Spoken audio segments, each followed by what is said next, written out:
are wondering why your IVF cycles have been unsuccessful, I just want to let you know that you are not alone in this.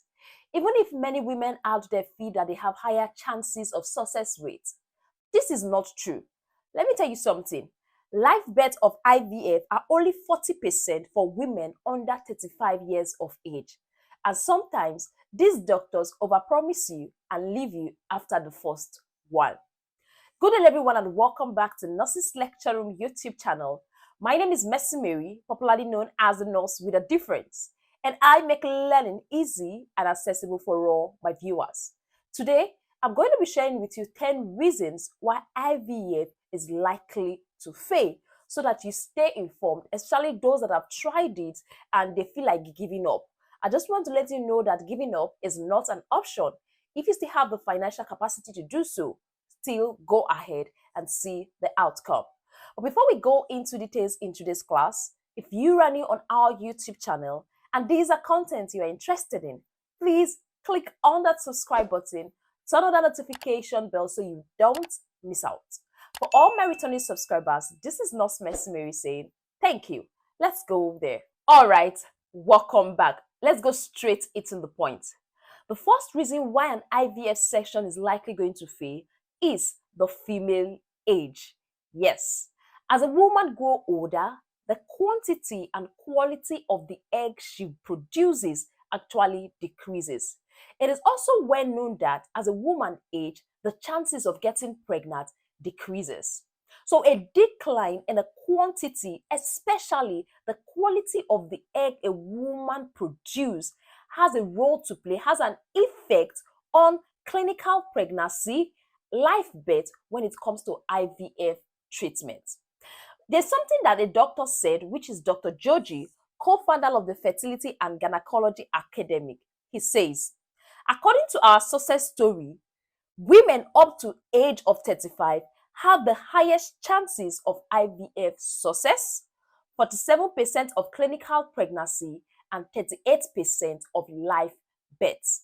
You can see age has a role to play when it comes to IVF treatment. The second one I have to share with you is the embryo quality, the quality of the embryo. We all know that during in vitro fertilization, the eggs are taken and also the sperms are taken. So they are mixed together, and this allows for fertilization to take place. That's the sperm meets up with the egg to get it fertilized. And after fertilization, what happens is that an embryo is formed. So when this embryo is formed, it might look healthy in the laboratory and they are happy that this embryo is formed. So they put it into the woman's uterus for implantation. And this implantation might not take place because of some invisible defects on the embryo. But anyway, thank God for technology that is able to screen embryo for any defect before implanting. So I just want to let you know that embryo defect might be responsible for an IVF failing. So then that takes us to the third point, which I want to share. So the third reason why an IVF is likely to fail is ovarian response. Yes, ovarian response. For women that have undergone IVF fertilization, they've done it the first time, you will agree with me that at the beginning of this IVF treatment, you get daily dose of an injection. These injections help you to, is a hormone called follicle stimulating hormone. So what this follicle stimulating hormone does is that it helps your egg to be released. It helps your ovaries to release a lot of eggs. So in some situations, these women, they don't respond to this follicle stimulating hormones. So it doesn't release a lot of eggs, especially for women that are older because their quantity is already reduced. So when the quantity is reduced, not enough eggs are gotten, that can affect IVF because the doctors will have to do with the eggs that they see, the eggs that is available, even if it's not enough, even if it's not a lot.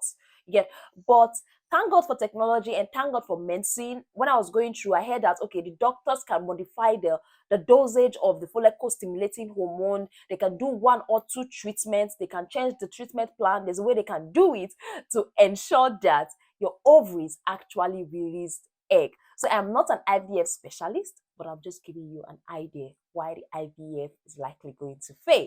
So then that takes me to the fourth reason why an IVF is likely going to fail. The fourth reason is implantations issues, in the sense that the embryo that is formed is unable to implant properly in the uterus. So this could be due to uterine polyps, it could be due to infection, it could be due to premature release of progesterone, and it could also be due to endometrial lining that is too thin. And some of these factors is not what you can control. So sometimes when this IVF fail, you don't need to blame yourself and you don't need to blame the facility, all right, because there are a lot of factors involved when it comes to IVF. The fifth one I have to share with you is chromosomal abnormality. Yes, when the embryo has extra, when it has excess, when it has irregular, or when it has a missing chromosome in the DNA, that can result in IVF failure because the body might reject this. And this abnormality might be inherited from the parents, it might be inherited from the mother, it might be inherited from the father, which is the sperm donor. And also, these chromosomal abnormalities can happen when the embryo is being developed or when this embryo is being transferred. And something can also take place when this embryo is implanted. The immune system of the body will be trying to fight this embryo, seeing it as a stranger. It's more or less like an autoimmune disease, similar situation. So if you have an overactive immune system, that can also affect this embryo implantation and can also affect the whole process, making the IVF to fail. So then that takes me to the sixth reason. The sixth point I have to share with you is endometriosis. So recurrent IVF failure may be as a result of endometriosis and some other factors, all right? Then the seventh point I have to share with you is the sperm quality. Yes, we're talking about the sperm quality, the sperm motility. When we say the sperm motility, we're talking about the movement of the sperm. Can the sperm really move fast? Can the sperm really move? So because if the sperm is not moving to the egg, definitely there's not going to be fertilization. And when the sperm finally gets to the egg, the sperm usually releases an enzyme that helps to open up the egg in such a way that it goes in to fertilize. So if the sperm quality is not good, definitely there's going to be a higher chance of IVF failure. But technology has made it easy, in which semen analysis, sperm analysis, the quality of the sperm is being analyzed before used for IVF to avoid IVF failure. So then that takes us to the eighth point. So the eighth point I have to share with you is the embryo selection. Remember that a lot of sperm and a lot of eggs are placed, they are mixed together, so an embryo is formed. So the next step is now, which embryo is going to win the lottery and go into the woman's womb? So an embryologist have to take time to select the embryo that is healthy. If an unhealthy or an embryo that has issues is being selected, that is going to lead to an IVF failure. So an experienced embryologist is needed to be able to get the right embryo for fertilization. So then that takes me to the ninth point, which I want to share with you. The ninth point is IVF lab factors. Yes, IVF lab factors. See, the IVF lab factors are tightly controlled, same way you have your female reproductive organ, in such a way that they are suitable for the egg, in such a way that the environment is suitable for the sperm, and also suitable for the embryo that is being formed. You see something, there's a tight control over the oxygen, the CO2, and the pH level when it comes to in vitro fertilization. Even a slight change in the oxygen, in the CO2, in the pH can affect the embryo that is being formed, can affect IVF failure. So the environment in which this egg and the sperm are being taken into consideration are tightly controlled, and a little change can affect the whole thing. Now that takes me to the 10th point, which I want to share with you, and that is lifestyle generally.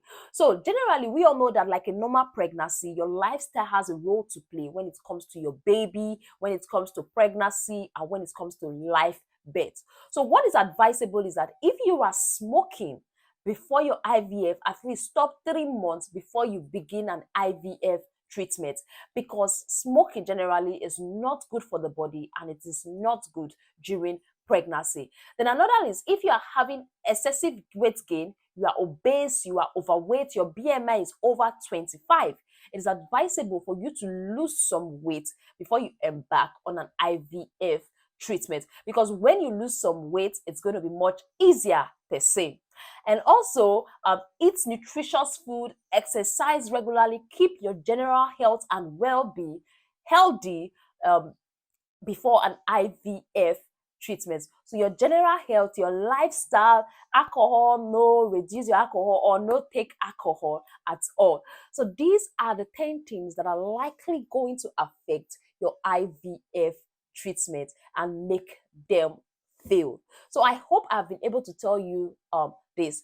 And there's also a good thing in the sense that these days the embryos are screened, the sperm are screened, the eggs are screened before they are being used for IVF treatment. So for those that are saying, oh, I've tried IVF, I've failed, I know it can be emotionally traumatizing. Like depending, like the stress you've undergone, financial stress, physical stress, having to meet up with daily appointments, having to do this and do that, and at the end it fails. I just want to let you know that there are a lot of reasons that can make IVF fail, but that doesn't mean if you have the financial capacity to try again, you should not try again. Please and please give it a try again and see the outcome if you have the financial capacity. So when the first section failed, I believe the doctor is going to give you an appointment 6 weeks time or so. But just speak with the doctor when the appointment fails and see other options that you can try. And also some women after IVF, after their first attempt of IVF, they found out that they gave birth after IVF.